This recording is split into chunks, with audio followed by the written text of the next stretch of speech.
میں نے زمین کے مشرقوں اور مغربوں میں پھر کر دیکھا مگر کسی باپ کے بیٹوں کو بنو ہاشم سے افضل نہ پایا۔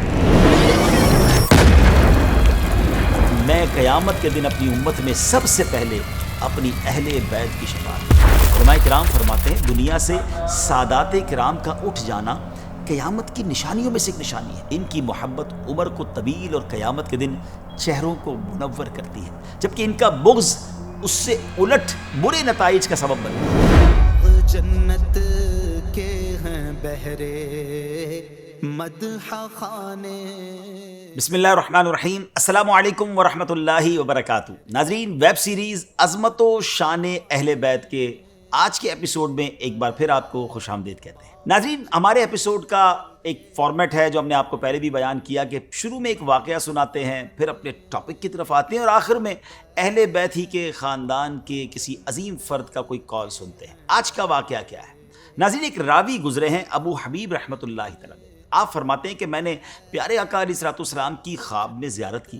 میں نے دیکھا کہ آپ علیہ الصلوۃ والسلام مسجد میں تشریف فرما ہے جہاں ہر سال ہمارے شہر کے حاجی آتے ہیں۔ میں نے آپ علیہ الصلوۃ والسلام کی خدمت میں حاضر ہو کر سلام عرض کیا اور آپ کے سامنے بیٹھ گیا۔ آپ کے پاس ایک تھال دیکھا جس میں سیحانی کھجوریں تھیں۔ آپ علیہ الصلوۃ والسلام نے ان میں سے مجھے مٹھی بھر کھجوریں عنایت فرما دی۔ میں نے جب ان کو شمار کیا تو وہ 18 کھجوریں تھیں۔ میں نے اپنے خواب کی تعبیر یہ نکالی کہ ہر کھجور کے بدلے شاید میں ہر سال زندہ رہوں گا، اور وقت گزرتا گیا۔ اس خواب کے 20 دنوں کے بعد جب میں اپنی ایک زمین پر تھا جو کاشت کے لیے تیار کی جا رہی تھی، تو اس دوران میرے پاس ایک شخص نے آ کر خبر دی کہ حضرت سیدنا ابو الحسن امام علی رضا رضی اللہ تعالیٰ عنہ تشریف لائے۔ ناظرین، یہ امام علی رضا امام موسیٰ کاظم کے صاحبزادے ہیں، اور بتانے والے نے بتایا کہ آپ فلاں مسجد میں ٹھہرے ہوئے ہیں اور لوگ ہر طرف سے آپ سے ملنے آ رہے ہیں، برکتیں لینے آ رہے ہیں۔ یہ وہی مسجد تھی جو میں نے خواب میں دیکھی تھی کہ جہاں پیارے آقا علیہ الصلوۃ والسلام تشریف لائے تھے۔ ابو حبیب فرماتے کہ میں حضرت امام علی رضا کے دیدار کے لیے مسجد کی طرف چل پڑا۔ جب میں مسجد میں پہنچا تو اسی جگہ امام علی رضا کو بیٹھا دیکھا جہاں میں نے سرور کائنات علیہ الصلوۃ والسلام کو بیٹھے ہوئے دیکھا تھا۔ آپ کے نیچے بھی ویسی ہی چٹائی تھی جیسی نبی پاک علیہ الصلوۃ والسلام کے قدموں تلے بچھی ہوئی تھی۔ آپ کے آگے مدینہ منورہ کے برتنوں میں سے ایک تھال رکھا ہوا تھا اور ویسی ہی کھجوریں تھیں۔ میں حیران ہوا اور میں نے سلام عرض کیا۔ آپ نے جواب دیا اور قریب بلا کر مجھے مٹھی بھر کھجوریں عطا فرما دی۔ کہتے میں نے جب وہ کھجوریں گنی تو وہ اتنی ہی تعداد میں تھی جتنی مجھے نبی پاک علیہ الصلوۃ والسلام نے عطا فرمائی تھی۔ یہ دیکھ کر میں نے امام سے عرض کی کہ حضور اور بھی عنایت فرما دیں، تو آپ رحمۃ اللہ تعالی نے فرمایا اگر جناب رسول اللہ صلی اللہ تعالی علیہ وسلم زیادہ دیتے تو میں بھی زیادہ کر دیتا۔ کیا بات ہے! یہ نگاہ کرامت تھی پیارے آقا علیہ الصلوۃ والسلام کے خانوادے سے تعلق رکھنے والے امام علی رضا رحمۃ اللہ تعالی کی۔ چاہیں تو اشاروں سے اپنے کایا ہی پلٹ دیں دنیا کی، یہ شان ہے ان کے غلاموں کی، تو سرکار کا عالم کیا ہوگا۔ اب آتے ہیں آج کے ٹاپک کی طرف۔ ناظرین، آج ہم سنیں گے ہمارے پیارے آقا علیہ الصلوۃ والسلام کے اہل بیت کی خصوصیات۔ آج ہم انشاءاللہ اپروکسیمیٹلی 10 کے قریب اسپیشلٹیز خصوصیات سنیں گے۔ اہل بیت کرام کی پہلی خصوصیت تو یہ ہے کہ ان پر صدقہ و زکوٰۃ لینا حرام ہے۔ آپ علیہ الصلوۃ والسلام کے ایک چچا زاد بھائی ہیں ربیعہ بن حارث۔ ایک مرتبہ یہ اور حضور علیہ الصلوۃ والسلام کے چچا حضرت عباس رضی اللہ عنہ اکٹھے ہوئے اور دونوں نے اپنے بیٹوں یعنی عبد المطلب بن ربیعہ اور فضل بن عباس، ان دونوں کے بارے میں کہا کہ اگر ہم ان دونوں لڑکوں کو نبی پاک علیہ الصلوۃ والسلام کی خدمت میں بھیجیں اور یہ دونوں آپ سے بات کریں کہ آپ ان دونوں کو صدقات کی وصولی یعنی صدقات ریسیو کرنے پر مقرر فرما دیں، اور جس طرح دوسرے ریسیو کرنے والوں کو بھی اس میں سے کچھ نہ کچھ ملتا ہے، اس کا مزدوری ملتی ہے اس کام کے بدلے میں، اس طرح ان کو بھی مل جائے گا اور یہ ان دونوں کا سورس آف انکم بن جائے گا اور یہ اچھا ہو جائے گا۔ یہ دونوں حضرات ابھی اسی مشورے میں مشغول تھے کہ مولا علی شیر خدا کرم اللہ تعالی وجہ الکریم تشریف لائے اور وہ بھی پاس کھڑے ہو گئے۔ جب انہوں نے مولا علی کے سامنے یہ بات کا ذکر کیا تو انہوں نے فرمایا کہ آپ دونوں ایسا نہ کریں، نبی پاک علیہ الصلوۃ والسلام اس کام کے لیے ان ہستیوں کو اجازت نہیں دیں گے۔ بہرحال انہوں نے کہا کہ ہم نبی پاک سے ڈسکس کرنا چاہتے ہیں، تو مولا علی نے فرمایا کہ ٹھیک ہے، آپ ان دونوں کو بھیج دیں۔ سو حضرت عبد المطلب بن ربیعہ اور حضرت فضل بن عباس رضی اللہ تعالیٰ عنہما یہ دونوں وہاں سے چلے آئے۔ اب ظہر کی نماز کا وقت تھا، پیارے آقا علیہ الصلوۃ والسلام نے ظہر ادا فرمائی تو یہ دونوں صحابہ آپ سے پہلے آپ کے حجرے کے قریب پہنچ گئے۔ نبی پاک تشریف لائے تو اپنائیت کے طور پر ان دونوں کے کان پکڑے اور پھر فرمایا کہ تم دونوں کے دل میں جو کچھ ہے نکالو، یعنی اس بات کا اظہار کرو جو بات کرنے آئے ہو۔ پھر حجرے میں داخل ہوئے، یہ دونوں یعنی ابن ربیعہ اور فضل بن عباس بھی داخل ہوئے۔ روایت میں آتا کہ ان دونوں نے گفتگو اب ایک دوسرے پر ڈالنا شروع کر دی کہ آپ بات کریں یا آپ بات کریں۔ بہرحال اب کسی ایک نے گفتگو شروع کرتے ہوئے نبی پاک کی بارگاہ میں عرض کی کہ اے اللہ کے رسول صلی اللہ علیہ وسلم، آپ سب لوگوں سے بڑھ کر احسان کرنے والے اور سب لوگوں سے زیادہ صلہ رحمی کرنے والے ہیں۔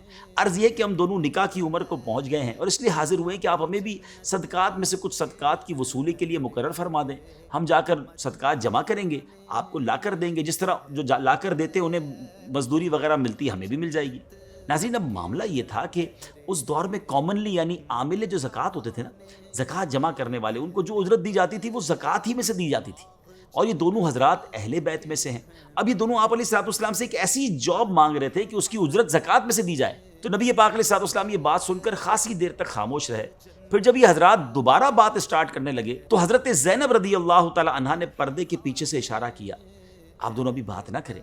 کچھ دیر کے بعد نبی پاک علیہ الصلوۃ والسلام نے فرمایا کہ آل محمد کے لیے صدقہ روا نہیں، یہ تو لوگوں کے مال کا میل کچیل ہے۔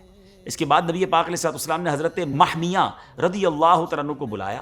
حضرت محمیہ خمس یعنی غنیمت کے 5ویں حصے پر مامور تھے، آپ نے انہیں بلایا اور ساتھ حضرت نوفل بن حارث رضی اللہ تعالیٰ عنہ کو بھی بلایا۔ جب یہ دونوں نبی پاک کی بارگاہ میں آ گئے تو حضرت محمیہ رضی اللہ تعالیٰ عنہ سے کہا کہ فضل بن عباس سے اپنی بیٹی کا نکاح کر دو، اور نوفل بن حارث رضی اللہ تعالیٰ عنہ سے کہا کہ تم ابن ربیعہ سے اپنی بیٹی کا نکاح کر دو۔ پھر آپ علیہ الصلوۃ والسلام نے حضرت محمیہ رضی اللہ تعالیٰ عنہ سے فرمایا خمس میں سے ان دونوں کو اتنا حق کے مہر ادا کر دو۔ کیا شان ہے میرے آقا کی کہ مسئلہ بھی حل فرما دیا اور تربیت بھی فرما دی۔ اس قسم کی اور بھی بہت سی روایت ہیں جو ہمیں بتاتی ہیں کہ اہل بیت کرام ہاشمیوں کے لیے صدقات واجبہ اور زکوٰۃ حرام ہے۔ پیارے آقا علیہ الصلوۃ والسلام نے فرمایا اے بنو ہاشم، بے شک اللہ تعالیٰ نے تم پر لوگوں کا دھون، ان کے اوساخ یعنی میل حرام فرمائے ہیں، اور تمہارے لیے اس کے بدلے غنیمت کا 5واں حصہ مقرر فرمایا۔ اہل بیت کی اب دوسری خصوصیت سنتے ہیں، وہ یہ ہے کہ یہ عظیم ہستیاں نسباً تمام لوگوں میں اشرف اور حسباً تمام مخلوق سے افضل ہیں۔ باپ کی طرف سے رشتوں کا نام نسب کہلاتا ہے اور ماں کی طرف سے حسب۔ اہل بیت کرام دونوں جہاد سے افضل ہیں۔ نبی پاک علیہ الصلوۃ والسلام نے فرمایا مجھ سے جبرائیل نے کہا میں نے زمین کے مشارق و مغارب کو چھان مارا مگر محمد صلی اللہ تعالیٰ علیہ وسلم سے افضل کسی کو نہ پایا۔ میں نے زمین کے مشرقوں اور مغربوں میں پھر کر دیکھا مگر کسی باپ کے بیٹوں کو بنو ہاشم سے افضل نہ پایا۔ ایک مرتبہ پیارے آقا علیہ الصلوۃ والسلام ممبر پر تشریف لائے اور فرمایا میں کون ہوں؟ لوگوں نے کہا آپ اللہ کے رسول ہیں۔ آپ نے فرمایا میں محمد بن عبداللہ بن عبد المطلب ہوں۔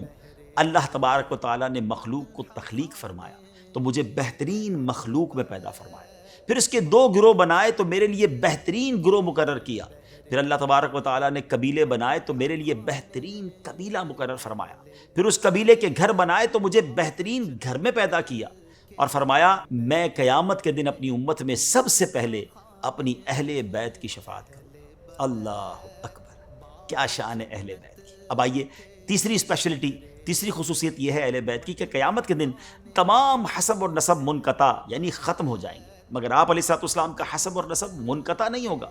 آپ علیہ الصلوۃ والسلام نے ایک مرتبہ فرمایا ان لوگوں کو کیا ہو گیا ہے جو یہ کہتے ہیں کہ رسول اللہ علیہ الصلوۃ والسلام کا رشتہ ان کی قوم کو نفع نہیں دے گا؟ کیوں نہیں، بالکل فائدہ دے گا، اللہ کی قسم بے شک میرا رشتہ دنیا و آخرت میں برقرار رہے گا۔ چوتھی خصوصیت یہ ہے کہ اہل بیت اس دنیا کے لیے امان ہے۔ حدیث پاک میں ہے ستارے آسمان والوں کے لیے باعث امن ہیں اور میرے اہل بیت زمین والوں کے لیے باعث امن ہے۔ ایک روایت میں ہے کہ میرے اہل بیت زمین والوں کے لیے امان ہیں، جب میرے اہل بیت نہ رہیں گے اس وقت زمین والوں پر وہ پریشانیاں، وہ نشانیاں ظاہر ہو جائیں گی جن کا ان سے وعدہ کیا گیا ہے۔ علماء کرام فرماتے ہیں دنیا سے سادات کرام کا اٹھ جانا قیامت کی نشانیوں میں سے ایک نشانی ہے، یعنی جب دنیا میں کوئی ایک بھی سید زادے موجود نہیں رہیں گے تب قیامت آ جائے گی، اور اس میں حکمت یہ ہے کہ قیامت بدترین لوگوں پر آئے گی جبکہ سادات کرام دنیا کے بہترین لوگ ہیں۔ اب آتے ہیں 5ویں خصوصیت کی طرف، وہ یہ ہے کہ ان کی محبت فرض ہے، ان کی محبت دین کا حصہ ہے۔ پیارے آقا علیہ الصلوۃ والسلام کے سارے شہزادوں، ساری شہزادیوں سے محبت و عقیدت رکھنا، حسنین کریمین سے لے کر آج تک جتنے سادات کرام ہیں ان سب سے محبت کرنا، ان کا احترام کرنا، اس کی عزت بجا لانا ہم سب پر لازم ہے۔ دلیل وہی آیت مودت ہے، تم فرماؤ میں اس پر یعنی تبلیغ دین پر تم سے کوئی معاوضہ طلب نہیں کرتا مگر قرابت کی محبت۔ علماء کرام فرماتے ہیں رسول پاک علیہ الصلوۃ والسلام کی اہل محبت کی محبت ہم پر واجب ہے، اہل بیت کی محبت ہم پر واجب ہے، اور اس کے کئی اسباب ہیں۔ ایک یہ کہ انہوں نے اسلام قبول کرنے میں سبقت حاصل کی، یہ ان کی بہت بڑی فضیلت ہے۔ دوسرا یہ کہ وہ رسول پاک علیہ الصلوۃ والسلام کے قریبی ہیں، اور یہ امتیاز بہت عظیم ہے۔ تیسرا یہ کہ خود نبی کریم علیہ الصلوۃ والسلام نے ان کی محبت اور تعظیم پر امت کو ابھارا ہے۔ اور چوتھا یہ کہ ان سے محبت در حقیقت رسول پاک علیہ الصلوۃ والسلام سے محبت ہے۔ ناظرین، اب آتے ہیں چھٹی خصوصیت کی طرف، وہ یہ ہے کہ ان کی محبت عزت میں اضافے کا سبب بنتی ہے۔ حضرت بشر حافی رحمۃ اللہ تعالی کو خواب میں پیارے آقا علیہ الصلوۃ والسلام کی زیارت ہوئی۔ آپ علیہ الصلوۃ والسلام نے فرمایا، اے بشر، کیا تم جانتے ہو کہ اللہ پاک نے تمہیں تمہارے زمانے کے اولیاء سے زیادہ بلند مرتبہ کیوں عطا فرمایا؟ آپ رحمۃ اللہ تعالی نے عرض کی، یا رسول اللہ صلی اللہ تعالی علیہ وسلم، میں نہیں جانتا۔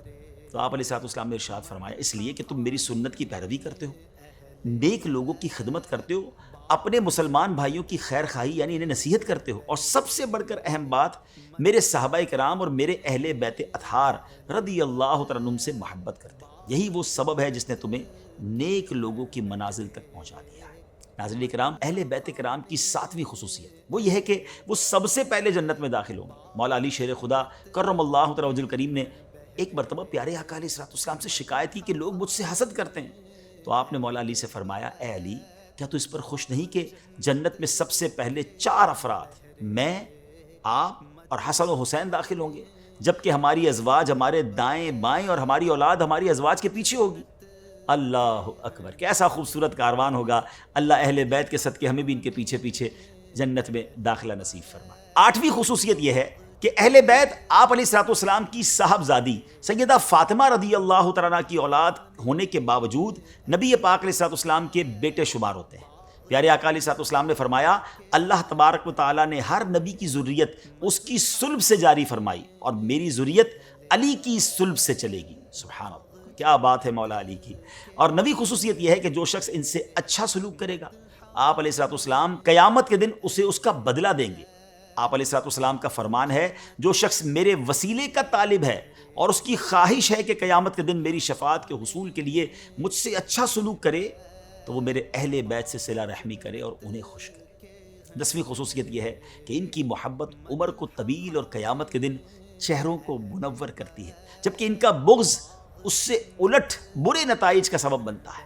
آپ علیہ الصلوۃ والسلام نے فرمایا، جس کی خواہش ہے کہ اس کی موت میں تاخیر ہو جائے اور وہ خدا تعالیٰ کی نعمتوں سے لطف اندوز ہو، تو اسے چاہیے کہ وہ میرے بعد میری اہل بیت سے اچھا سلوک کرے۔ جو شخص میری آل سے اچھا سلوک نہیں کرے گا، اس کی عمر کٹ جائے گی اور وہ قیامت کے دن ہمارے سامنے بدنما ہو کر آئے گا۔ اللہ اکبر۔ ناظرین، یہ 10 خصوصیات ہم نے اہل بیت کرام کے بارے میں سنی۔ اللہ کریم ہمیں اہل بیت کی سے سچی غلامی نصیب فرمائے، ان سے سچی محبت نصیب فرمائے۔ دیکھیں، آج وہ عظیم ہستیاں تو ہمارے درمیان نہیں ہیں، مگر آل رسول آج بھی تو ہمارے درمیان ہے نا۔ ہمارے آس پاس ہمارے قریب سید صاحبان ہوتے ہیں، کچھ نہ کچھ ان کی خدمت کیجیے، ان کی دعائیں لیجیے۔ ہمیں کسی سید زادے کی اگر خدمت کا موقع ملتا ہے تو یہ انشاءاللہ نبی پاک کی رضا کا باعث بنے گا۔ اب اپنے پروگرام کو، اپنے ایپیسوڈ کو ختم کرنے سے پہلے ایک خوبصورت گولڈن ورڈ سنتے ہیں، خوبصورت کال سنتے ہیں۔ امام تقی محمد جواد رضی اللہ تعالیٰ کا فرمان، آپ فرماتے ہیں، دین عزت ہے، علم خزانہ ہے، خاموشی نور ہے، تنہائی زہد و تقویٰ ہے۔ بدعت جیسی کوئی چیز دین کو نقصان دینے والی نہیں، اور نہ ہی طمع اور حرص جیسی کوئی چیز انسان کو خراب کرنے والی ہے۔ راعی کے ساتھ رعیت کی اصلاح ہوتی ہے، دعا سے مصیبت دور ہوتی ہے۔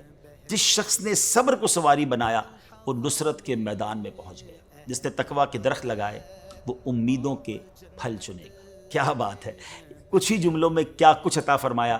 اللہ مجھے اور آپ کو اس سے پھول چن کر اپنے دل کے گلدستے میں سجانے کی توفیق عطا فرمائے، اور اللہ کرے کہ ہم بھی اہل بیت کے نقش قدم پر زندگی گزاریں۔ اپنی دعاؤں میں یاد رکھیے گا، اگلے ایپیسوڈ میں پھر ملاقات ہوگی۔ صلو علی الحبیب صلی اللہ تعالی علی محمد صلی اللہ علیہ وسلم۔